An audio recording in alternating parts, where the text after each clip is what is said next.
Police के पास बहुत ताकत होती है। जब पुलिस एक अपने ही महकमे के व्यक्ति को जो ईमानदारी से काम कर रहा है उसको करने नहीं दे रहा है, तो बाकी लोगों के लिए हम क्या सोचें। उस समय तत्कालीन गृह मंत्री के एक रिश्तेदार को ही अंदर कर दिया था।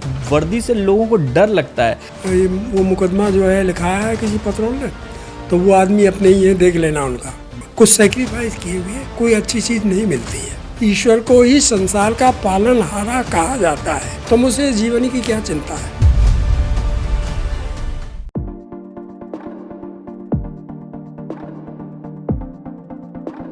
नमस्ते, बात रस में आप सभी का बहुत बहुत स्वागत है।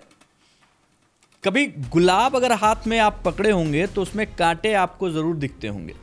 कभी आपने चंदन के पेड़ के बारे में सुना होगा तो ये भी सुना होगा कि उस पे जो विष वाले सांप हैं, सर्प हैं, वो भी जरूर दिखते हैं, लपटे रहते हैं।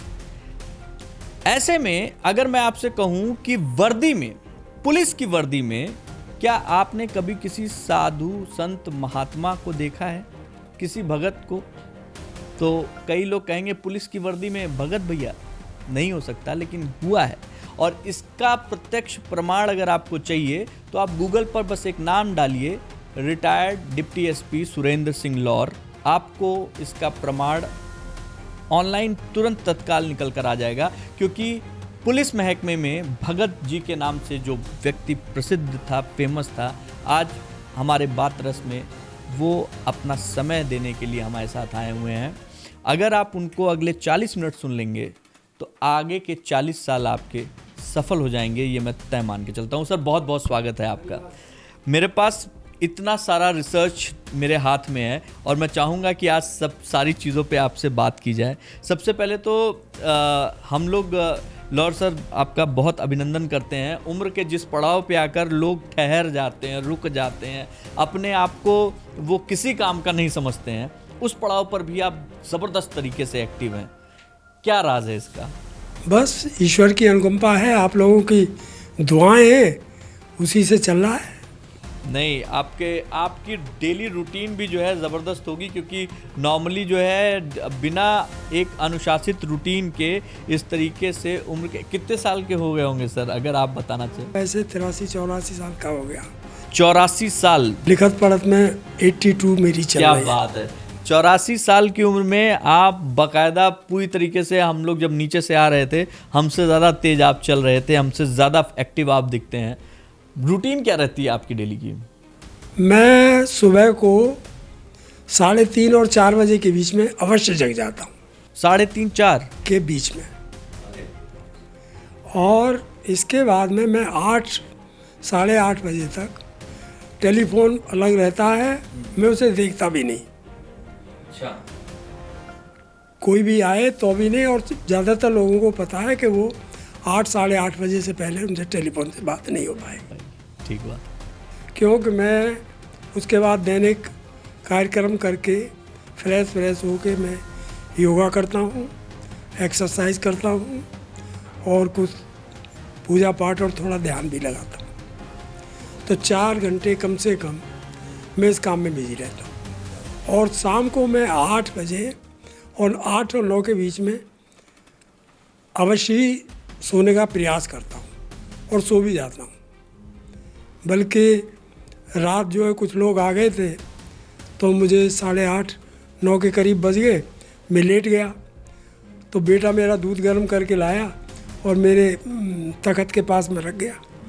कल पापा आपका दूध रखा है। तो मैं सो गया, बात करते करते मैं सो गया। तो मुझे पता भी नहीं लगा, मुझे ध्यान ही नहीं रहा।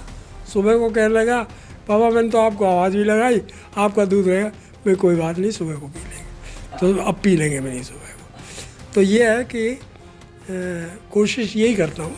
सर, आपकी ईमानदारी आपके करियर में, जब आप पुलिस सेवा में थे, 40 साल से ऊपर आपने पुलिस सेवा में दिया, उस समय भी आपकी ईमानदारी, आज भी आपकी बातों में, आपके चरित्र में जो ईमानदारी झलकती है, सब उसके कायल हैं।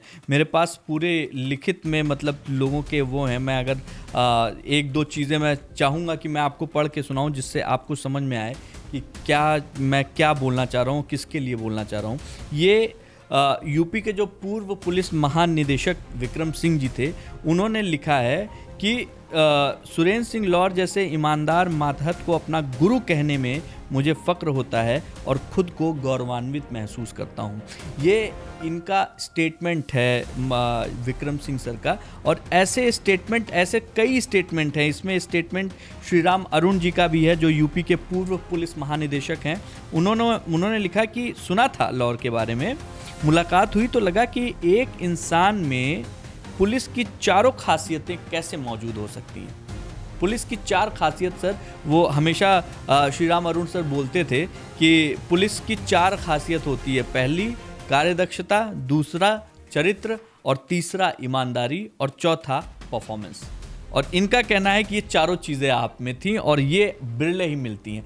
ये आपके पास भी बहुत प्रलोभन आते रहे होंगे जब आप वर्दी में रहे होंगे कि ये कर लो, ऐसे कर लो, वैसे कर लो। कभी मन नहीं किया कि थोड़ा और बनाया जाए पैसे? कभी सोचा भी नहीं, क्योंकि मैं वैसे भी संस्कृत का विद्यार्थी रहा, तो उसमें मैं बहुत पढ़ने का मुझे शौक़ है, अब भी मैं पढ़ता रहता हूँ। तो मैंने एक नीति में एक श्लोक पढ़ा था कि यद धाता निभाल पट लिखतम स्तोकम मैत्वाधनम तत्प्राप्नोत मरुस्थले नित्रा मेरो ततो नाधिकम तद धीरो वह वित्तवस् कृपणम वृत्ति वासकृता कूपोपश परोपी घटो गण्या तुल्यम जलम। शाब्दिक अर्थ इसका ये है कि विधाता ने मनुष्य के भाग्य पलट में जो थोड़ा या अधिक धन लिख दिया है वो मरुस्थल में भी प्राप्त हो जाएगा। उससे अधिक आप स्वर्ण में सुमेरु पर्वत पर चले जाएं तो भी नहीं मिलेगा। इसलिए अन्यायपूर्वक धन क्यों कमाते हो, क्यों पैसे वालों के सामने दीन वृत्ति प्रकट करते हो। घड़े को देखो, वो समुद्र में से और कुएं में से बराबर ही जल ग्रहण करता है। दूसरा उसमें लिखा है एक नीति में कि आयु कर्म च वित्यंची विद्या निधन में विच पंचेताने सृजंती गर्भस्तसेव देह। आयु, कर्म, विद्या, धन और निधन, ये प्राणी के गर्भ में लिख दिए जाते हैं। दूसरा एक मैंने पढ़ा था, का चिंता मम जीवने यद हृदय विस्मरे गीयते नो चेदर्विक जीवनार्थ जननी स्तनम कथम नेशरेत इत्यालोच मोर मोर दुप्ति लक्ष्मी पदम केवलम तोद्वादय सेवनेन कालो मम नीयते। कि का चिंता मम जीवने, इस जीवन की मुझे क्या चिंता है। अगर ईश्वर को ही संसार का पालनहारा कहा जाता है तो मुझे जीवन की क्या चिंता है। और अगर ऐसा न होता तो माता के स्तनों में शिशु के लिए दूध कहाँ से आ जाता, कितने दिन पहले से तैयारियां शुरू हो जाती हैं। इस बात को सोच के बस यही है कि भगवान के चरण कमलों में मेरा मन लगा रहे, गलत काम न हो। और इसी के साथ साथ बहुत सी बातें हैं कि जिससे इनका असर हुआ और यही सोचा कि जो मिलना है मिलेगा। और वैसे भी कहा जाता है अन्यायोपार्जितम द्रव्यम 10 वर्षान् तिष्ठति प्राप्ति से 11 वर्ष स मूलम च विनश्यति। अन्यायपूर्वक कमाया हुआ धन 10 वर्ष तक ठहरता है, प्राप्ति से 11 वर्ष और 11वां वर्ष शुरू होते ही स मूलम च विनश्यति, वो जड़ सहित नष्ट हो जाता है। एक मैंने पढ़ा था कि ना आहारम चिंतित प्राज्ञो धर्म एक चिंतित आहारो मनुष्यानाम जन्मना सह जायते। ना आहारम चिंतित, जो अच्छे लोग हैं, विद्वान लोग हैं, वो भोजन की चिंता नहीं करते, वो धर्म की चिंता करते हैं। आहारो मनुष्यानाम जन्मना सह जायते, आहार तो मनुष्य के जन्म के साथ ही पैदा होता है। इसलिए कभी सोचा नहीं कि भाई कहीं से हम अन्यायपूर्वक धन ले लें, कमा लें, और ये निश्चय है कि अगर कमाएंगे तो वो नहीं रहेगा। आपने जब आप पुलिस महकमे में उस समय एक्टिव थे पूरी तरीके से, एक बार गृह मंत्री, उस समय तत्कालीन गृह मंत्री के एक रिश्तेदार को ही अंदर कर दिया था। बड़ा जो है उसका जो है अखबार और ये सब सारी चीज़ें भरी पड़ी हैं। मैं वो किस्सा जानना चाहता हूँ और अपने दर्शकों को भी सुनाना चाहता हूँ आपके। वो ऐसा था, मैं फर्रुखाबाद में तैनात था, तो फर्रुखाबाद में सिस्टम ये था जो मुझे पता चला। मैं थाना मोहम्मदाबाद में तैनात था। ये 88 की बात है। तो वहाँ मुझे पता चला कि यहाँ साहब कॉलेजों में नकल का एक सिस्टम है कि जो विद्यार्थी यहाँ नहीं भी रहेगा अच्छा उसको फर्स्ट क्लास की डिग्री मतलब दिलाई जाएगी। अच्छा वो 10,000 रुपये जो है लिए जाएंगे। उससे लिए जाएंगे।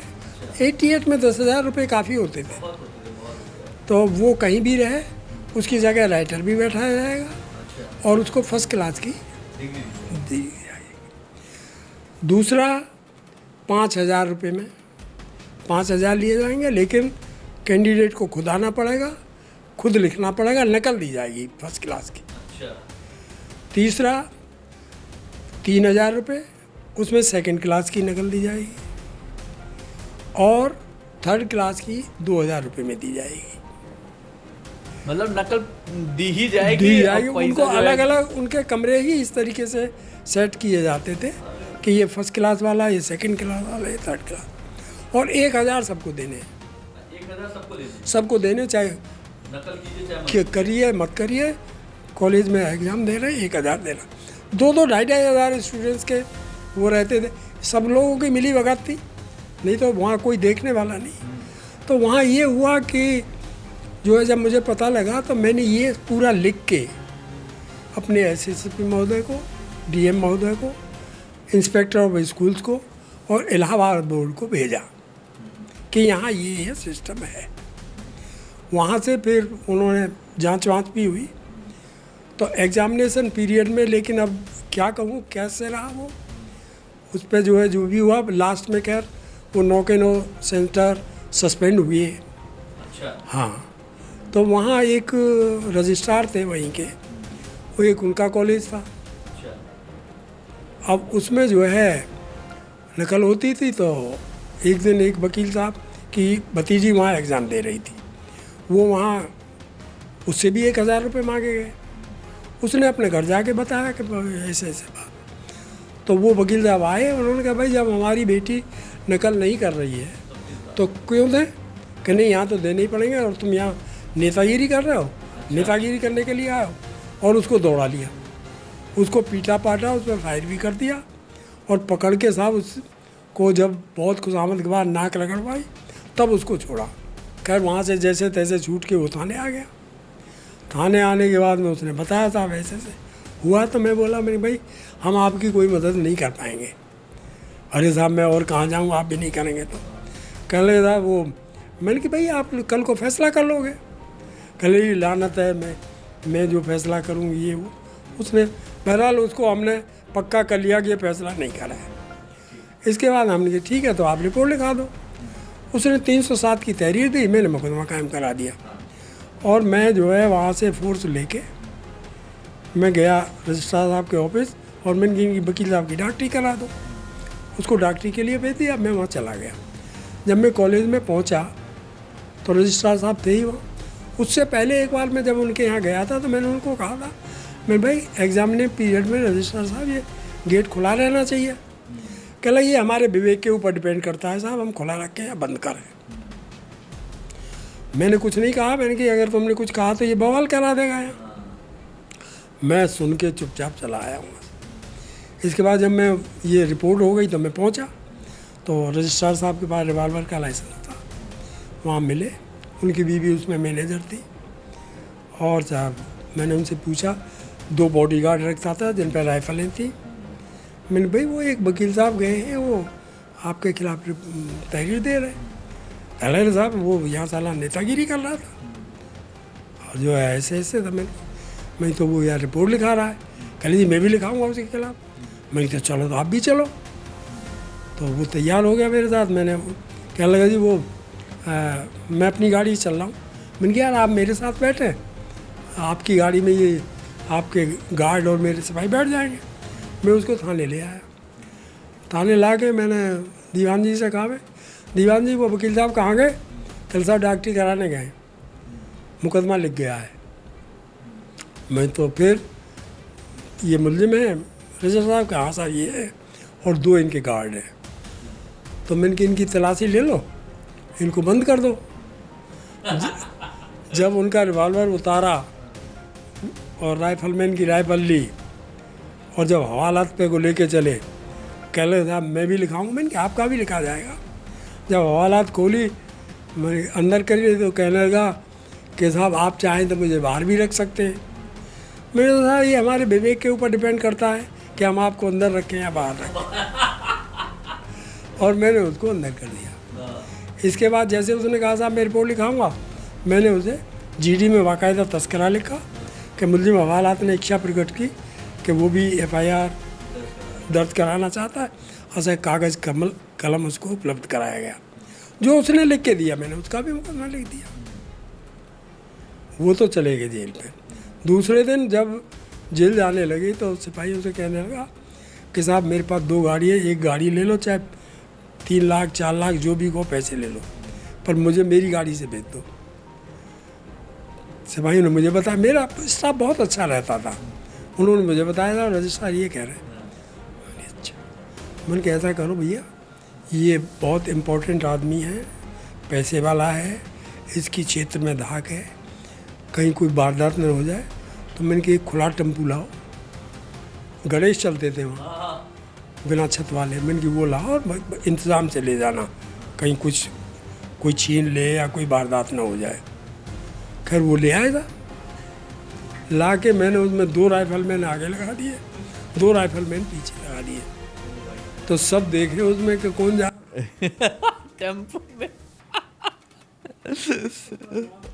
वहाँ से जो है सिपाही से कहने लगा, और मैं कि वहाँ से पैदल ले जाना है, हवालात तक कोई कैसे, तुम्हें रिक्शे का उसका पैसा तो मिलेगा नहीं। खैर वो ले गए था, जेल चले गए। तो जब बेल एप्लीकेशन पड़ी तो क्योंकि वो वकील था उसने वहाँ हंगामा करा दिया। जब तक कन्नौज जिला नहीं था तो उसकी बेल एप्लीकेशन कन्नौज पहुँच गई, वहाँ से ट्रांसफ़र कर दी, कन्नौज चली। 10 दिन में उसकी बेल हुई। ऐसे ही फिर वो एक वहाँ था कॉलेज मोहम्मदाबाद में, बाबूराम इंटर कॉलेज, उसके मैनेजर जो थे वो जो उन्हीं का था, तो वो थे, वहाँ भी यही धंधा था। हाँ, तो वहाँ जो है ऐसा वो उनके रिश्तेदार जो है वो उस समय होम मिनिस्टर थे यूपी में। अच्छा। तो वहाँ पता लगा तो मैं कॉलेज पहुँचा तो उनका लड़का जो है वहाँ वही करता, मैंने पकड़ लिया, ला के मैंने उसे बंद कर दिया। अच्छा।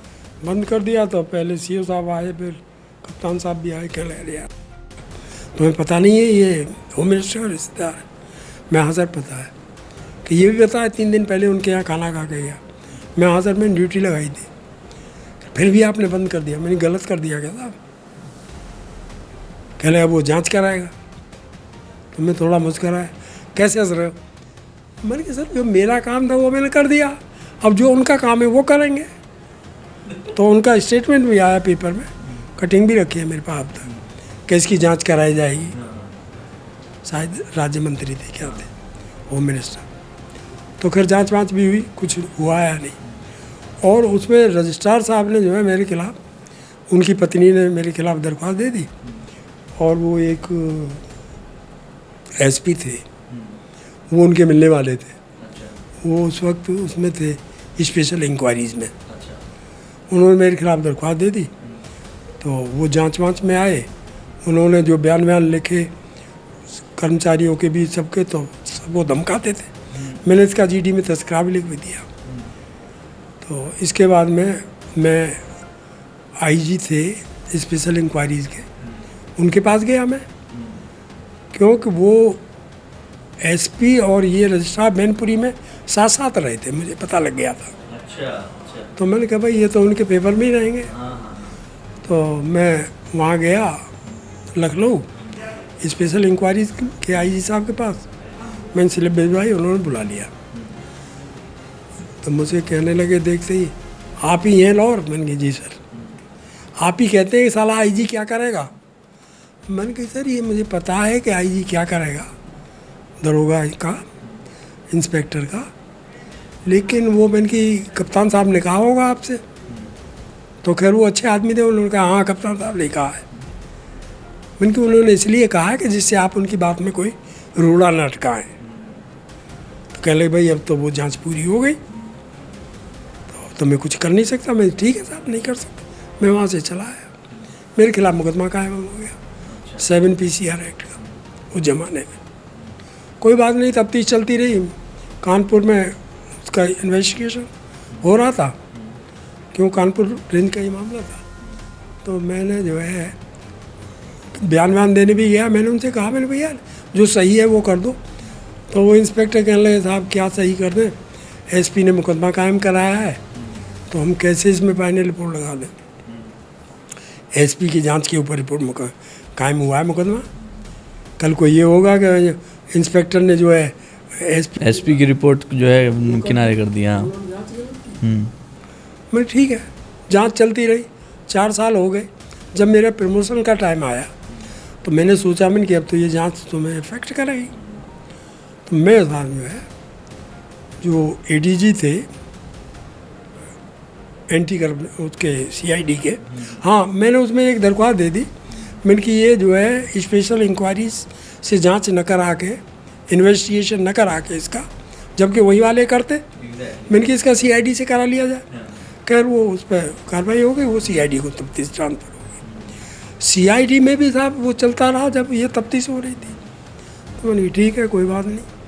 जब प्रमोशन का टाइम आया, जब इंस्पेक्टर ने कहा कि साहब हम कैसे ख़त्म कर सकते हैं, तो मैं चला गया लखनऊ ADG CID साहब के पास।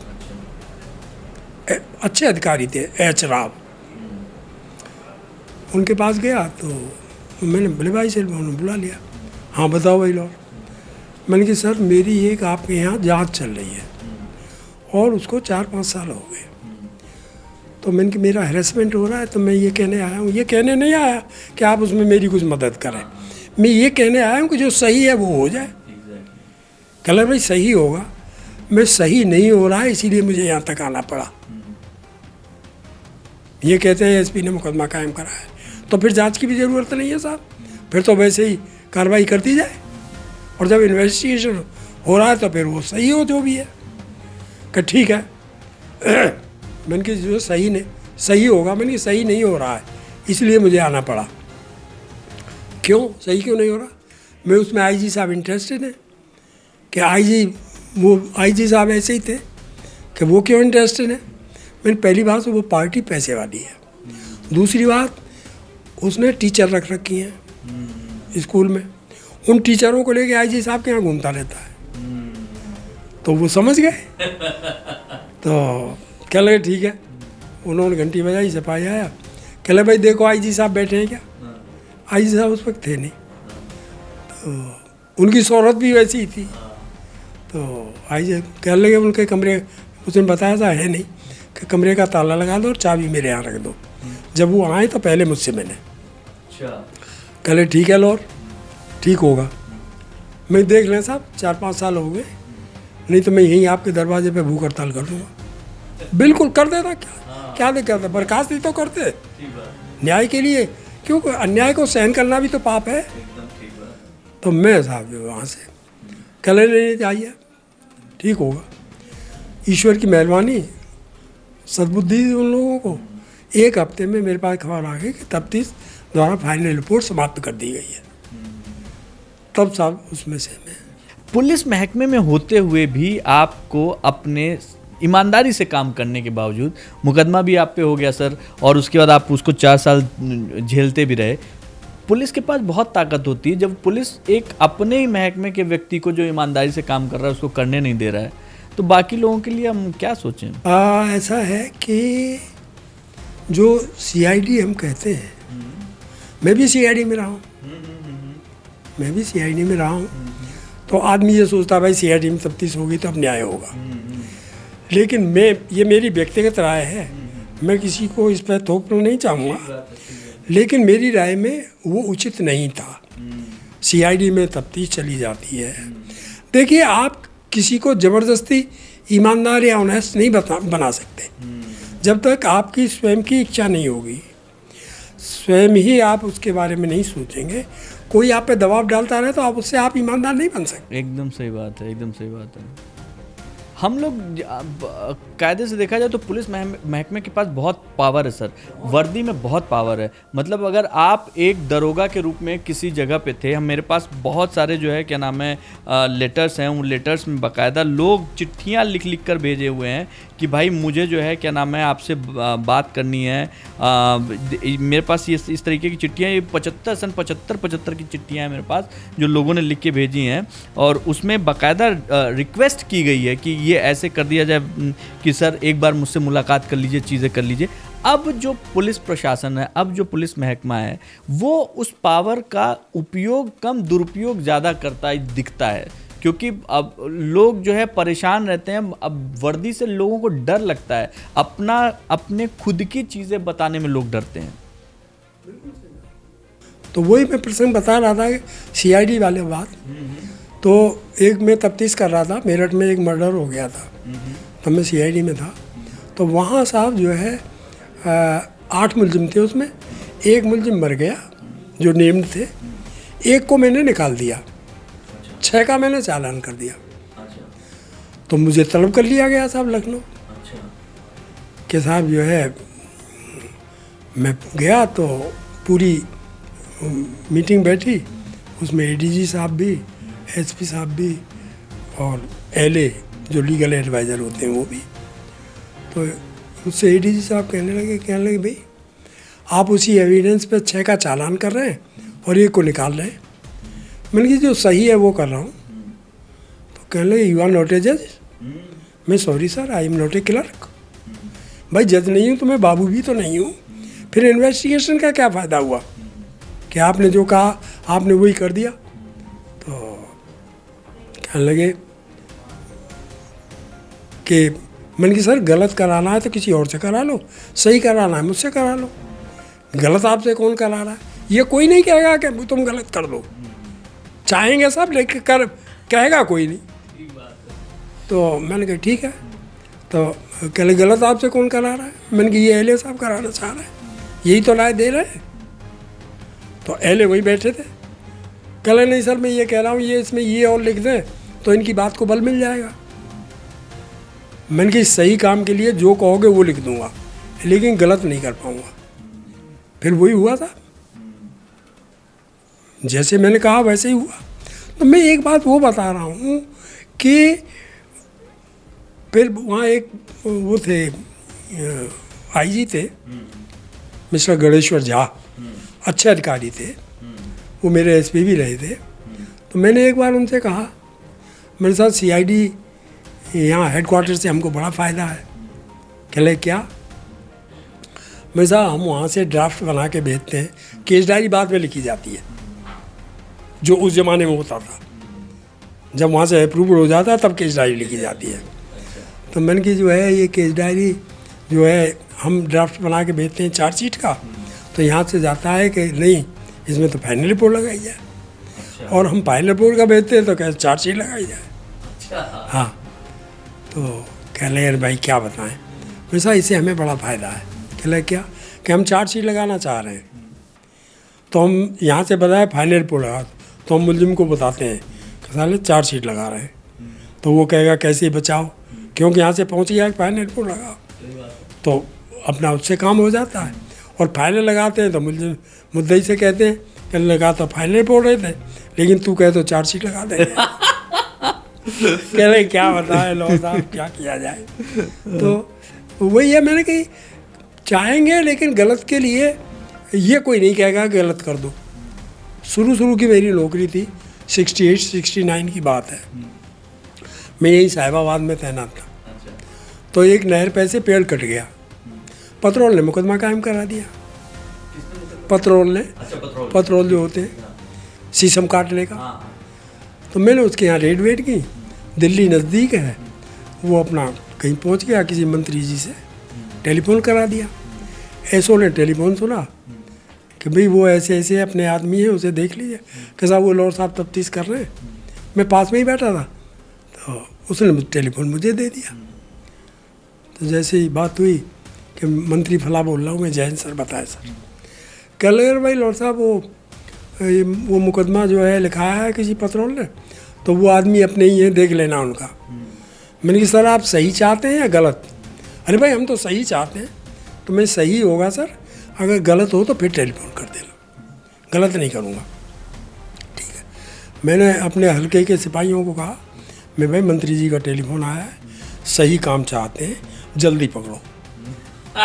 जल्दी पकड़ो। हाँ भाई सही काम, उन्होंने यही कहा था, सही चाहता हूँ। तो बस वो साहब जो है उसके यहाँ रेड वेड की गई, कई दिन में वो पताई में सोया, जो मुझे पता लगा तो फिर पेश हो गया, जेल चला गया। तो ये कोई नहीं कहता कि गलत कीजिए, सब लोग कहते हैं एकदम आप सही के बाद भावनाओं को समझने के लिए कहा जाता है ना। मैं वहाँ था, उसमें कटरा में, शाहजहानपुर में एक MP महोदय आ गए, उनके साथ 5-7 रहते ही हैं।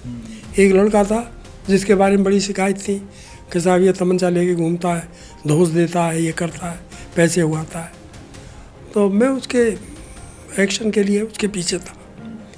तो वो आ गए सांसद जी, तो दुआ सलामी बताया साथियों ने, उनके कहने के साथ ये सांसद में आइए साहब। मैंने उनका अभिवादन किया, बैठाया। तो मैंने बताया सेवा बताइए साहब। कल वो फला गाँव में वो लड़का है, वो अपना ही कार्य करता है, उसे देख लीजिएगा। मैं ठीक है सर, जब आप कह रहे हैं कि हाँ वो सही आदमी है, मैं हाँ जब आप बता रहे हैं तो सही होगा। मैं कह रहा मैंने सर सॉरी, मेरी जो गलत है, जब आपको सबकी पता ही है तो मैंने की जो गलत है उनकी मुझे लिस्ट दे जाओ, मेरा भी काम आसान हो जाएगा। कह रहे वो, मैंने की मान लीजिए आप, मैंने आपकी बात, लेकिन जो है उनकी लिस्ट में आप बता देंगे तो मैं उनके खिलाफ एक्शन करूँगा, काम सरल हो जाएगा मेरा। तो कहने लगे, मैं बोला मैंने कि ऐसा है सांसद जी, वो गुंडा है, वो लोगों को धोस देता है, पैसे उगाता है, और मैंने कि उसे बता देना कि जो है अगर ये करेगा तो वो मेरे क्षेत्र में नहीं रह पाएगा, गुंडागर्दी उसे छोड़नी पड़ेगी। कल साहब मैं बता दूंगा। और मैंने ऐसा है सर, इस छोटी सी दरोगाई को मुझे ही कर लेने दो, या इसे भी आप ही करोगे। मैं खड़ा हो गया कुर्सी से, मैं लो बैठो, हम तो कहीं और देखेंगे धरना। अरे नहीं साहब आप तो नाराज़ हो गए। मैं नाराज़ होने की बात नहीं, आप बात ही ऐसी कर रहे हैं। मोहब्बत से सर सबको आपने लपेटा है बहुत बढ़िया से। नहीं, अब देखिए जो मैंने गलत नहीं किया। नहीं बिल्कुल वही बात कह रहा हूँ। एक्चुअली क्या है, जैसे अभी इस तरीके की फिल्में आ रही हैं सर, अभी जो सिंघम जो फिल्म आप जब बोल रहे हैं, मेरे दिमाग में एक फिल्म है, वो अजय देवगन की सिंघम, वो चल रही है कि आप बड़े प्यार से सामने वाले को रख कर और उसको ये बताकर कि भाई आप ठीक है, आप अपनी जगह एकदम सही, बहुत चलिए ठीक है आप सही बोल रहे हैं, लेकिन मैं गलत कहाँ हूँ ये तो बता दो। मैंने कहा जो है अपने आप को रोकर। शाहजहानपुर में था जब, तो वहाँ जो है एक बड़े रेप्यूटेड MP महोदय थे, और उस ज़माने में वो श्रीमती स्वर्गीय इंदिरा गांधी जी के सलाहकार भी थे। तो मैं एक मोहम्मदन था, डकैत था, मैं उसके पीछे पड़ा था। तो वो उनके पास गया, जब वो पकड़ लिया मैंने, जब उसी ने बताया, उसी के कथनानुसार वो उनके पास गया, साहब ऐसे ऐसे मेरे पीछे पड़ा है, ऐसो सिरामऊ साउथ में था उस वक्त। तो कल ठीक है हम कह देंगे उनसे, लेकिन वो हालत वही रही, दबिश हो गई। फिर वो गया, कल यार अभी मौका नहीं लग पाए, कह नहीं पाए, कह देंगे। फिर वही हालत रही। तिवारा जब फिर वो गया तो उसी ने बताया मुझे, तो उन्होंने कहा कि भाई लॉर्ड से नहीं कहूँगा, IG से कहवा लो, DIG से कहवा लो, कप्तान से कहवा लो, उससे नहीं कहूँगा, वो मानेगा नहीं मेरी और बेइज्जती। खैर उन्होंने मुझसे नहीं कहा। वो फिर पकड़ा भी गया, जेल भी गया, उससे 2-3 बंदूकें तमंचे रिकवर हुए हरदोई तक से। तो मैं वो बात बता रहा हूँ कि सही काम के लिए साहब देखिए, कुछ तो बिना कुछ सेक्रीफाइस किए हुए कोई अच्छी चीज़ नहीं मिलती है। सरकार आपने बहुत देखी सर, वहाँ उत्तर प्रदेश में जब आप थे, पोस्टेड थे, तो वहाँ सपा, बसपा और अब इधर भाजपा की सरकार जिस तरीके से है, आपको क्या लगता है कि कौन सी सरकार प्रशासन कानून के तहत जो कानून में काम करने के लिए अपने पुलिस को जो है छूट दे रही है, चीज़ें कर रही है, किसका जो तरीका है, सरकारी जो तंत्र है, वो आपको सबसे बढ़िया लगा? देखिए साहब,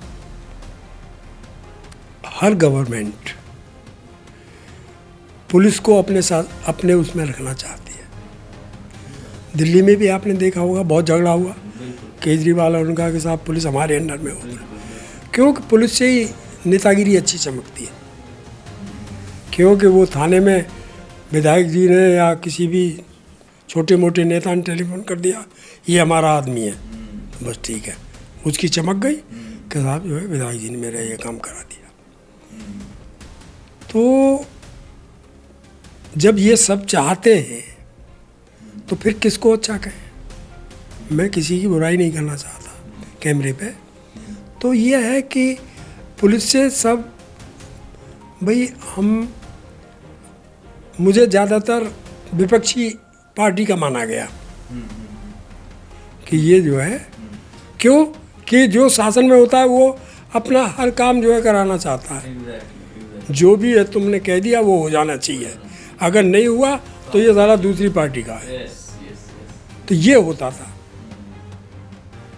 एक बार जो है मैं मुजफ्फरनगर में था तैनात, तो वहाँ जो है वो जाटों का क्षेत्र था, थाना पोगाना में था मैं, जाटों का क्षेत्र था। तो मैंने कप्तान साहब से कहा, मैंने सर ऐसा है, मेरा यहाँ से तबादला कर दो। जब जनता दल बना था नया नया, तो कल को ये कहेंगे साहब जाटों का जो है, ये तो जाट है, जाटों का फेवर करता है, क्योंकि चौधरी चरण सिंह भी उसी में थे उस वक्त, जनता दल जो नया बना था। तो कप्तान कह रहे हैं नहीं आप वहीं रहिए, मैं तुम्हें कहाँ ले जाऊँ। मैं ठीक है सर, वहाँ तो हुई। इसके बाद में जो है जब इलेक्शन आ रहे थे, इलेक्शन के दौरान जब बात है वो, तो मुझे कप्तान साहब ने बुलाया, कह रहे भाई आप जो है क्यों फला पार्टी को सपोर्ट कर रहे हो। मैंने सर मैं क्यों करूँगा, मैंने आपसे पहले ही कहा कि साहब मेरा तबादला करो, जब तो आपने कह दिया कहाँ ले जाऊँ। अब आप ये कह रहे हैं कि जो वहाँ के कैंडिडेट थे मिस्टर शफक जंग थे, कि वो आए थे और यूँ कह रहे हैं लॉर्ड जो है उनका फेवर कर रहे हैं।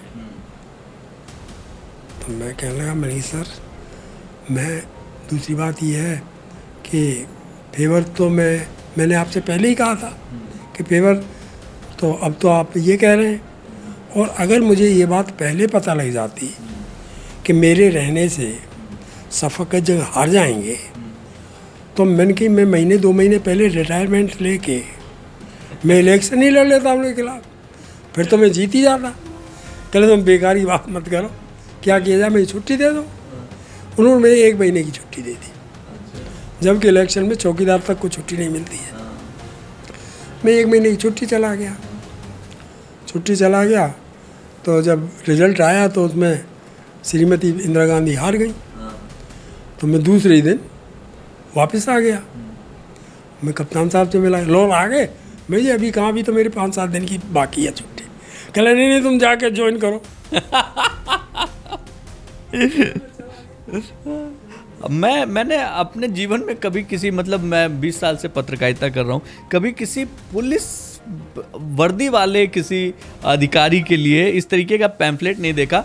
इस तरीके के पैम्फलेट छपते थे खास तौर पर एसएस लॉर सर के लिए कि नारद जी खोज खबर। सुनिएगा, बड़ा दिलचस्प है, 2 मिनट सर आपका लूँगा मैं। इसमें ऊपर लिखा हुआ है नारद जी की खोज खबर, नारायण नारायण नारायण। क्या इसमें बेसिकली कटाक्ष है, ये व्यंग है, लेकिन कितना सुंदर है आप देखिए। ये आम जनता लॉर जी के लिए लिखवा के छपवा के लोगों में बांटती थी कि क्षीर सागर में भगवान विष्णु शेषनाग पर शयन कर रहे हैं, लक्ष्मी जी उनके पैर दबा रही हैं। इसी बीच नारायण नारायण करते नारद का प्रवेश होता है। विष्णु, कहो नारद, भूलोक का क्या समाचार है। नारद, नारायण नारायण, चारों ओर शोर शराबा है, भगवान केवल मोहम्मदाबाद का इलाका बड़ा शांत है। मोहम्मदाबाद का इलाका जहाँ पे लॉर्ड सर पोस्टेड थे, शाहजहांपुर में। हाँ, विष्णु बोले फिर नारद यह कैसे? नारद बोले भगवान मोहम्मदाबाद के इलाके में देव अवतारी लॉर्ड साहब के शोर से संपूर्ण इलाका शांत है और अमन चैन से है। तो विष्णु जी पूछ रहे हैं हे नारद ये लॉर्ड साहब कौन है, थोड़ा विस्तार से बताओ। तब नारद बताते हैं कि हे प्रभु, मोहम्मदाबाद थाने में एसएस लॉर्ड जैसे बेहद ईमानदार, नेक, ओजस्वी, तेजस्वी एवं सख्त पुलिस अफसर की नियुक्ति है। लॉर्ड साहब की ईमानदारी पर कोई बहस नहीं। चोर उचक्के बेईमान इलाके छोड़ गए हैं, दलाल और मजिया मरणासन्न हो गए हैं। कंधों पर जो काले धंधों को सफेदी से ढकने वाले बहरूपिये हैं वो लापता हो चुके हैं। बदमाशी और रिश्वतखोरी का नामो निशान मिट गया है। शराफत का बोलबाला है, न्याय का पलड़ा भारी है। विष्णु बोले हे नारद, लॉर्ड साहब को कोई परेशानी तो नहीं? नारद बोल रहे हैं अरे प्रभु, अवतारी को परेशानी? कदापि नहीं। हाँ, चमचों और दलालों को बहुत परेशानी है। उनकी रोजी रोटी की समस्या खड़ी हो गई है भगवान। विष्णु बोले कि अगर लॉर्ड साहब का तबादला कर दिया जाए तो? नारद बोले भगवान, त्राही त्राही मच जाएगी, गुंडों का साम्राज्य आ जाएगा। विष्णु बोले हे नारद, अब मैं समझा। इन विषम परिस्थितियों में लॉर्ड साहब का मोहम्मदाबाद रुकना अत्यंत आवश्यक है। तुम भूलोक में जाकर मेरा हुक्म सुना दो कि लॉर्ड साहब हमेशा के लिए मोहम्मदाबाद में रहेंगे। लॉर का मच गया शोर, देखो भाग गए सब चोर। ये इस तरीके के पैम्फलेट आते थे सर। मैंने जो है क्या नाम है आपके कई रिसर्च जब कर रहा था तो उसमें भी देखा कि इस तरीके की चीज़ें आती थी। आप जिस थाने पे जिस जगह पे पोस्ट हुए वहाँ से जब भी आप तबादला हुआ गए, लोग आम जनता बहुत रोई, बहुत एजिटेशन होता था साहब। पब्लिक सड़कों पे लेट जाती थी। औरैया से ट्रांसफ़र हुआ, 3 दिन तक 5 तक की दुकानें नहीं खुली। कल पब्लिक सड़कों पे लेट गई, वास्तव में लेट गई। कहले हमारे सीने पे होके चल के जाएंगे, जाने नहीं देंगे। लास्ट में एसपी साहब ने डीआईजी साहब को बताया तो खैर वो कैंसिल हो गया ट्रांसफ़र। अच्छा। उसमें बड़ा भी ये दूसरा भी एक पैम्पलेट था उसमें। उसके बाद में जो है डीआई साहब ने कैंसिल कर दिया। उसके बाद क्योंकि डीआई साहब के बारे में क्या कहूँ मैं, वहाँ के जो गुंडे बदमाश थे, माफिया थे, उन्होंने उनसे साठगांठ कर ली। अच्छा। और मेरा तबादला कर दिया था उन्होंने। अच्छा। जब कैंसिल करना पड़ा उनको मजबूरी में, तो फिर उन्होंने जो है उनका वायरलेस आया कप्तान साहब को पास, मुझे बताया गया कि भाई मैं गाड़ी के बुलाया है करीब 15 दिन बाद, 10-15 दिन बाद। अच्छा। मैं गाड़ी के आए। अच्छा। मैंने कहा ठीक है। मैं अपने गाड़ी लेके और मैं रवानी करके चला गया डीआई साहब के पास। तो मैंने जाके मिला, मैं सर कैसे यार, कह अरे भाई लॉर्ड मैं आपका ट्रांसफ़र करना चाहता हूँ। अरे मैंने कर दीजिए साहब, मुझे क्या दिक्कत है। कह आपको तो दिक्कत नहीं है लेकिन पब्लिक नहीं चाहती है। कह गाड़ी से आए हो ना? हाँ जी। कह तुम ऐसा करो यहीं से फरुखाबाद चले जाओ। अच्छा। फरुखाबाद किया था। फरुखाबाद में आपकी बड़ी ज़रूरत है।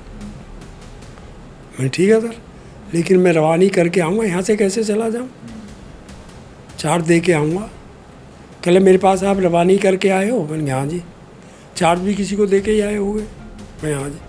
कल तुम्हारे कप्तान को मैं बता दूँगा, तुम यहीं से चले जाओ। तुम्हारे पास सामान तो कुछ है नहीं? मैंने हाँ सामान तो कुछ, कल कुछ थोड़ा बहुत रह गया होगा तो वो सिपाही पहुँचा देगा। और मुझे वहीं से कानपुर से फरुखाबाद भेज दिया। मैं चला गया, मुझे क्या दिक्कत है। तो ये सर अगर अभी आज पुलिस प्रशासन में कुछ चेंज ऐसा हो जिससे लोगों के बीच की ये जो दूरी है, आम जनता और पुलिस के बीच की दूरी, वो कम हो जाए, कुछ सजेशन? वो तो बड़ा सजेशन, बहुत आसान सा काम है, बहुत आसान काम है। लेकिन उसके लिए थोड़ा सैक्रिफाइस करना पड़ेगा। आसान ये है, आप ईमानदारी से काम करिए, गलत काम मत करिए। आप कोई भी कहे, चाहे नेता कहे, चाहे अफसर कहे, चाहे तुम्हारी बीवी कहे, आप गलत मत करिए। उसी दिन बदमाश आपको अपना दुश्मन समझने लगे, भला आदमी आपको अपना दोस्त समझने लगे, उद्धार हो जाएगा। अगर जो है सबसे इम्पोर्टेंट बस ईमानदारी से आप काम करिए, कोई दिक्कत ही नहीं है। और जब आप ये सोचेंगे कि हमारे इस काम से कोई नाराज़ ना हो जाए, हमारे इस काम से कौन प्रसन्न होगा, तो आप सही काम कर ही नहीं पाएंगे। फिर तो आप उसको तोल बांध में लगे रहेंगे, कोई नाराज़ ना हो जाए, कोई खुश ना हो जाए। अरे भाई, जो सही काम है आप वो करिए, उससे कौन नाराज़ हो रहा है, कौन खुश हो रहा है, इससे संबंध मत रखिएगा। क्योंकि भाई सही तो सही है, फिर कोई दिक्कत ही नहीं रहेगी। भाई आप जो है, और पैसा न लेना ही ईमानदारी नहीं है। आप वर्क से भी ईमानदार हो तब तो है।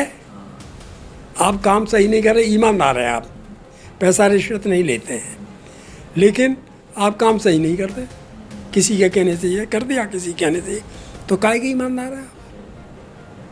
ईमानदारी इसमें है कि आप सही काम करें, किसी के भी कहने से